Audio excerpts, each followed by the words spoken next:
ভাবিস না সুমনা যে শ্বশুর বাড়িতে তুই আমার শাসনের বাইরে। তোর জীবন থেকে এই ফাঁড়াটা কোনোদিনই আর যাবে না, বুঝলি? এবার পুজো শুরু করব। অংশুমান বাবু হাতে ফুল নিন। ওং ভূর্ভুবস্সঃ তৎসবিতুর্বরেণ্যং ভর্গো দেবস্য ধীমহি ধিয়ো ইয়ো ন প্রচোদয়াৎ। এই মেয়ে, এদিকে এসো। এটা আপনি নিয়ে যান। আচ্ছা ঠিক আছে, আমি যাচ্ছি। সুমনা, দেখো, আমি মানছি যে তানিয়ার পর্দা ফাঁস করে তুমি আমাদের পরিবারের জন্য খুব ভালো একটা কাজ করেছো, কিন্তু আজ যে এই পুজো হচ্ছে সেটা একটা নতুন আরম্ভের জন্য, এই পরিবারের মঙ্গলের জন্য। তুমি তো আমাদের পরিবারের ভালোই চাও, তাহলে এটাই ভালো হবে যে এই পরিবারের মঙ্গলের জন্য তুমি এই পুজো পাঠ থেকে দূরে থাকো। এটাই সব থেকে ভালো কাজ করবে তুমি আমাদের পরিবারের জন্য, বুঝেছো? হ্যাঁ বড় মা।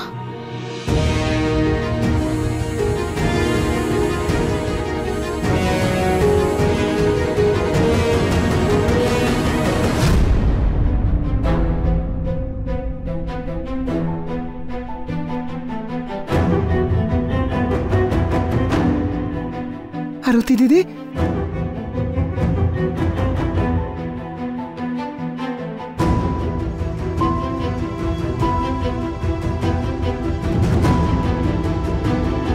দাদা, মা সুমনাকে পুজোয় বসতে বারণ করেছে।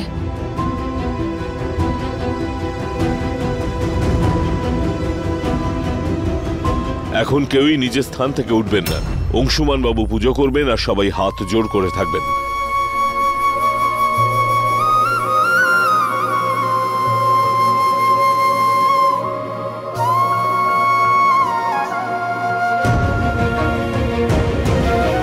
কি যে করি কিছুই বুঝতে পারছি না। সুমনা পুজোয় কি করে বসবে?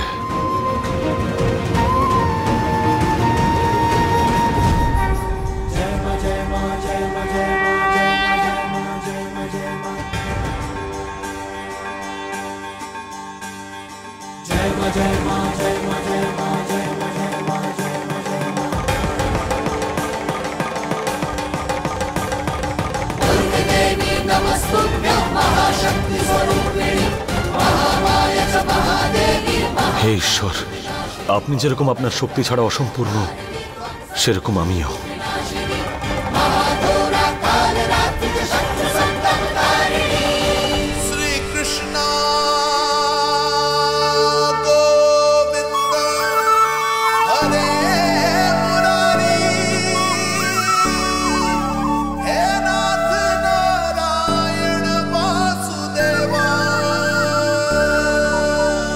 অংশুমানদা, আমি রঙিন পোশাক পরি বা নিজেকে বদলানোর যত চেষ্টাই করি না কেন, একটা সত্যি ছায়ার মতো আমাকে ঘিরে থাকবে সবসময়, যে আমি এক বিধবা। অংশুমানদা প্লিজ প্লিজ আমার হয়ে লড়াই করা থামান এবার। এমন লড়াই করে কি লাভ হবে যেখানে আমি আগে থেকেই হেরে বসে আছি? ব্যাস সুমনা, অনেক বলে নিয়েছো তুমি, আর অনেক শুনেছি আমি।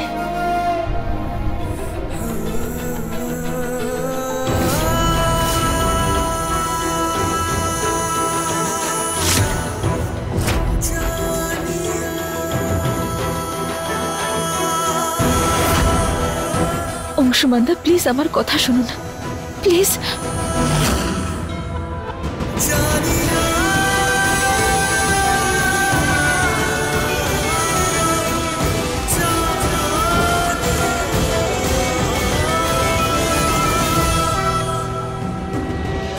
আজকে এই ঈশ্বরকে সাক্ষী রেখে আমি তোমাকে সেই সব বন্ধন থেকে মুক্ত করছি যার কারণে তুমি এইভাবে দম বন্ধ করে বেঁচে আছো।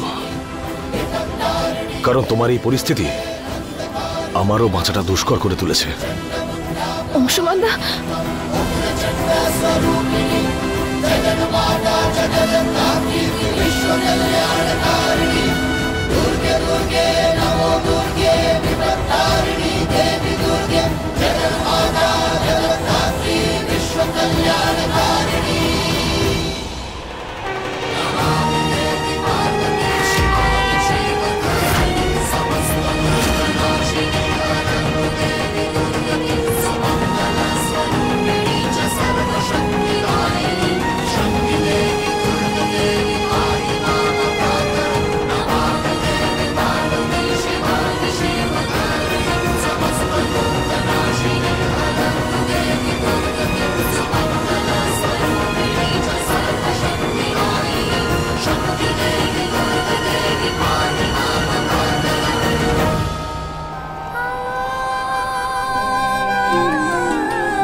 সুমনা পরিবারের মঙ্গল কামনার জন্য পুজো থেকে দূরে থেকেছে। ও নিজের সীমাটা বুঝেছে আর দায়িত্ব পালন করেছে।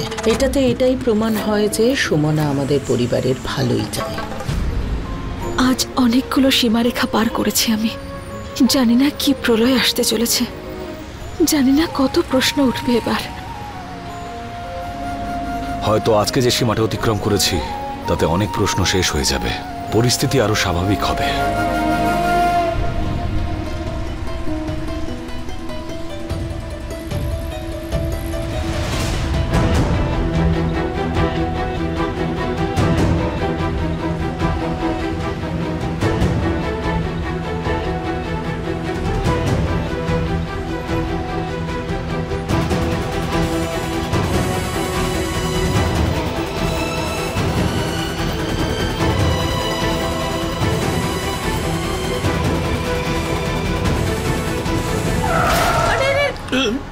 সুমান, তোর মন কোন দিকে? দেখুন বাবা কিভাবে গাড়ি চালাচ্ছে। সাবধানে বাবা। সরি মা। সাবধানে বাবা।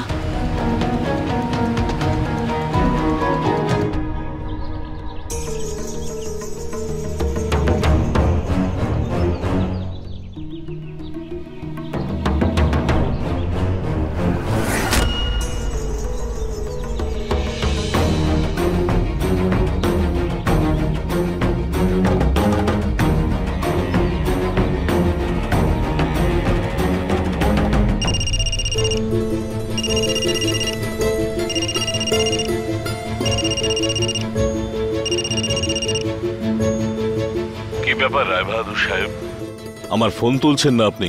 না না, সেরকম কোনো ব্যাপার নয়। আসলে একটু পারিবারিক আনন্দে মেতেছিলাম, আর এমনিতেই আমি আপনাকে ফোন করতাম নিমন্ত্রণ করার জন্য। আসলে আমার নাতি অংশুমানের আজ জন্মদিন, বাড়িতে একটা ছোট্ট পার্টির আয়োজন করেছি। আপনি আসবেন, তখনই দেখা হবে, বসবো, কথা বলবো। নাতির জন্মদিনের শুভেচ্ছা আপনাকে। সন্ধেবেলায় দেখা হচ্ছে আপনার সঙ্গে, দেখা হলে কথা হবে। নমস্কার। নমস্কার। নমস্কার।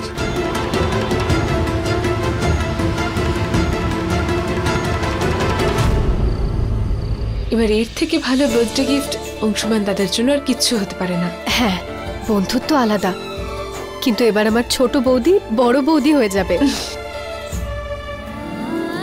কি জটলা হচ্ছে দুজনের মধ্যে? কেউ আমাকে বলুক। কিছু না মা, আমি তো আমার শাশুড়ির ব্যাপারে কথা বলছিলাম, তাই না নন্দিনী? হ্যাঁ, তাই তো।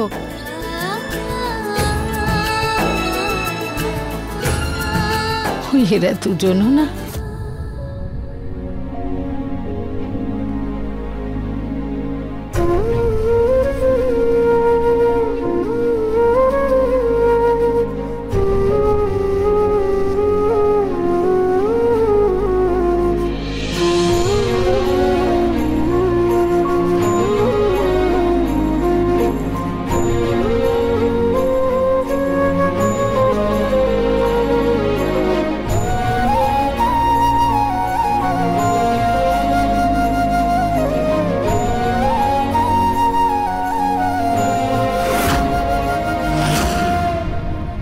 সুমনা, তোমার চিন্তা করার কোনো দরকার নেই। আজকে যা হয়েছে তাতে আমারই স্বার্থ ছিল।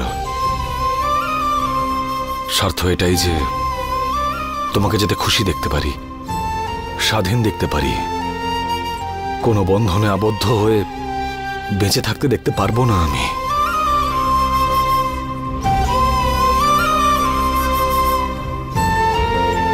আমি তোমাকে আমার অনুভব আর ভাবনা বলে দিয়েছি। আমি এটাও জানি যে যা হয়েছে সেটা আকস্মিকভাবে হয়েছে। এমন মনে হলো যেন ঈশ্বর আমার মধ্যে কোনো চমৎকারী শক্তি দিয়ে দিয়েছেন তোমাকে এই দুঃখের জীবন থেকে বের করে এনে জীবনের পথে এগিয়ে দেওয়ার জন্য।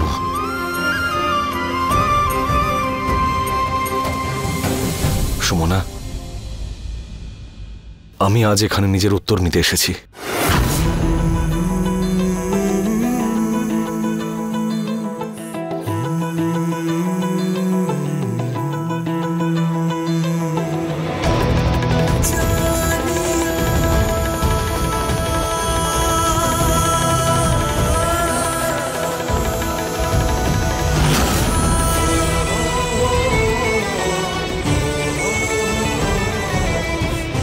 যদি তুমি এটা স্বীকার করো তাহলে আজ রাতে এটাকে পরে রাতের পার্টিতে চলে এসো।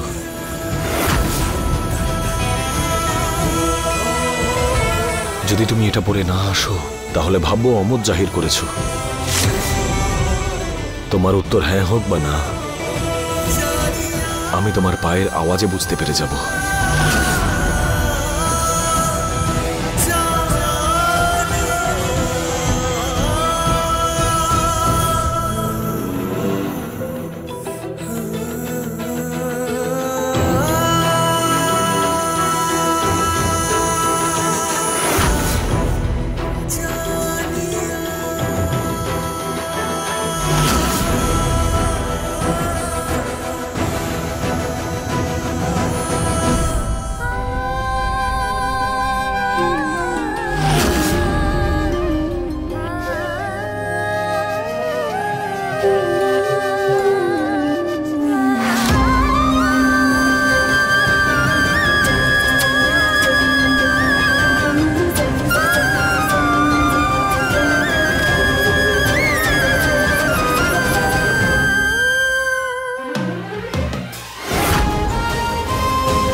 জীবন আমাদের কত অদ্ভুত পরিস্থিতির সম্মুখে এনে দাঁড় করায়, যার উপর আমরা সবচেয়ে বেশি ভরসা করি, যাকে সব কঠিন পরিস্থিতিতে মনের সব কথা জানিয়ে দিই।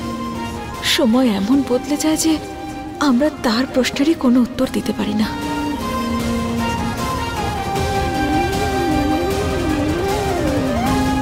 বুঝতে পারছি না যে আমার কি করা উচিত।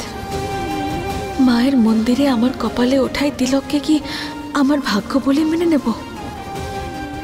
না, আমি এটা করতে পারবো না।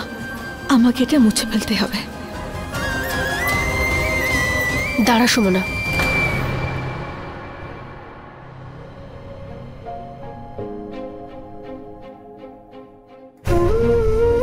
সমস্যা হচ্ছে না? আমি বুঝতে পারছি।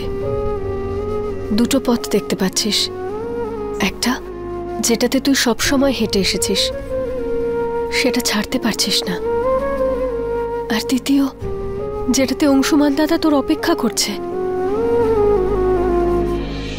যেটা তোর ছাড়া উচিত না। নন্দিনী, তুই তো আমার জীবনের সব ঘটনার সাক্ষী। তুই অন্তত আমার অবস্থা বোঝার চেষ্টা কর। বুঝতে পারছি, সেই জন্যই বলছি, কেন তুই একটা রাস্তায় থেমে গেছিস? কেন জীবনে এগিয়ে যাচ্ছিস না?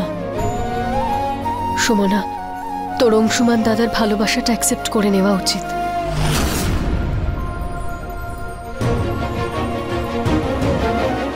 ছোট মা তোমাকে প্রথমে অংশুমান দাদার জন্যই পছন্দ করেছিলেন, তোমায় অ্যাকসেপ্ট করেছিল সুমনা। বোঝো, আজকের সত্যিটাকে অ্যাকসেপ্ট করো। এই নুপুরগুলো পড়ো সুমনা।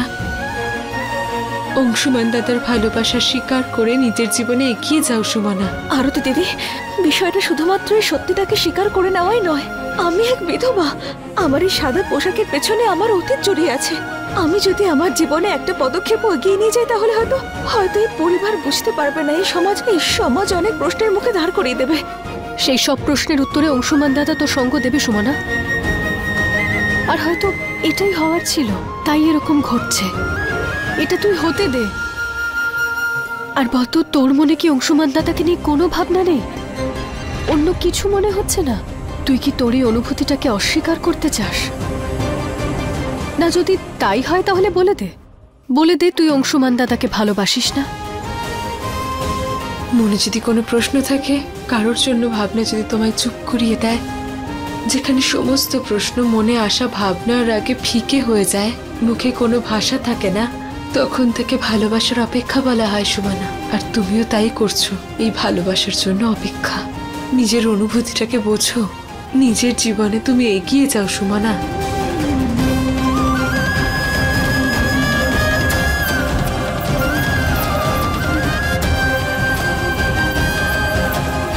এই 1 মিনিট দ্বারা আমি আসছি।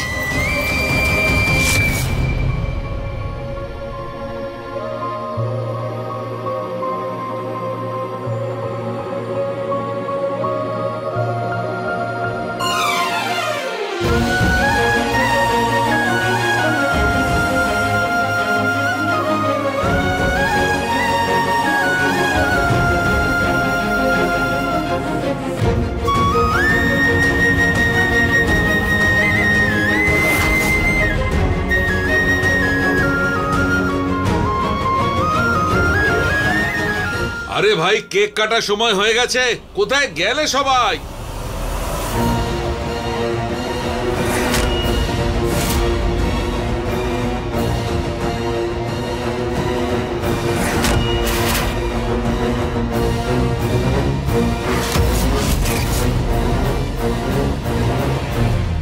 ভানু প্রতাপ বাবু, নমস্কার। আসুন আসুন, আপনারই অপেক্ষা করছিলাম। স্বাগতম, আসুন।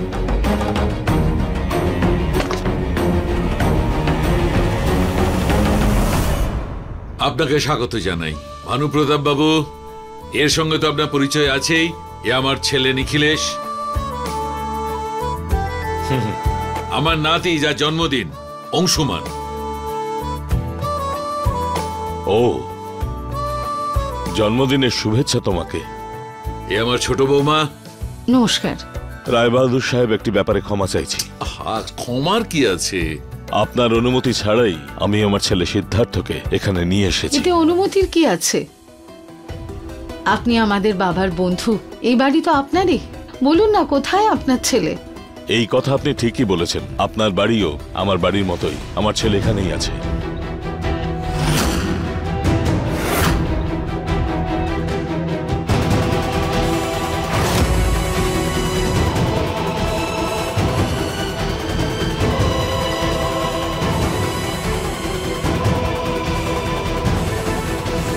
সিদ্ধার্থ,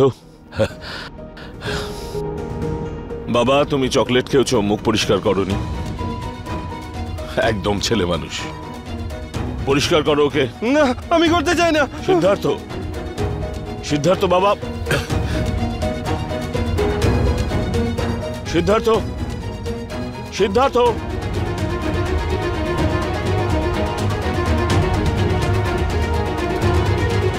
এই আমার ছেলে মানুষই এখনো যায়নি। সিদ্ধার্থ। হে ভগবান, এটা ছেলে মানুষই না পাগলামি?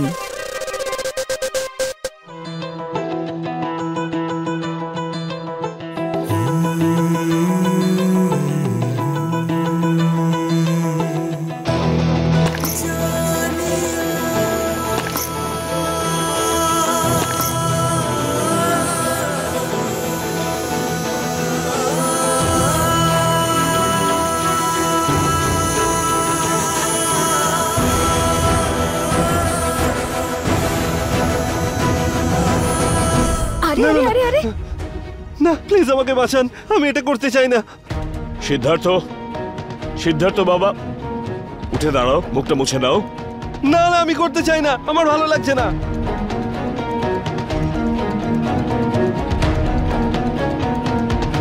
দাঁড়ান, এসো। তোমাকে কেউ কিচ্ছু বলবে না। তুমি মুখ পরিষ্কার করতে চাও না, তাই তো? না। ঠিক আছে, করতে হবে না। কিন্তু এই চকলেট যদি এভাবেই লেগে থাকে, তাহলে তোমাকে স্মার্ট বয় কি করে বলা যাবে? তুমি তো স্মার্ট বয়, তাই না? হ্যাঁ, সেটা তো ঠিকই। তাহলে আমি পরিষ্কার করে দিই।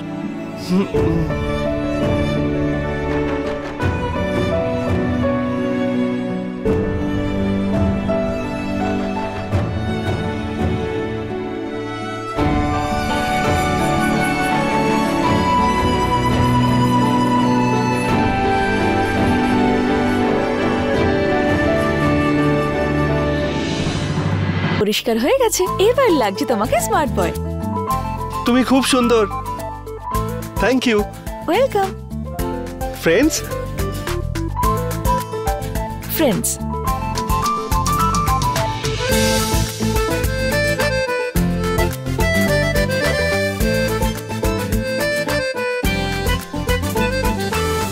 সুমনা, তুই অংশুমান দাদার খুশির খেয়াল রাখিস তো? তুই ডিসাইডও করেছিস, তাহলে কি ভাবছিস? দেখ সুমনা, আজকে 12টা বাজার আগে তোর ফিলিংসটা অংশুমান দাদার কাছে অ্যাকসেপ্ট করতেই হবে, নইলে দাদার বার্থডেটা নষ্ট হয়ে যাবে। হ্যাঁ সুমনা, প্লিজ যাও না।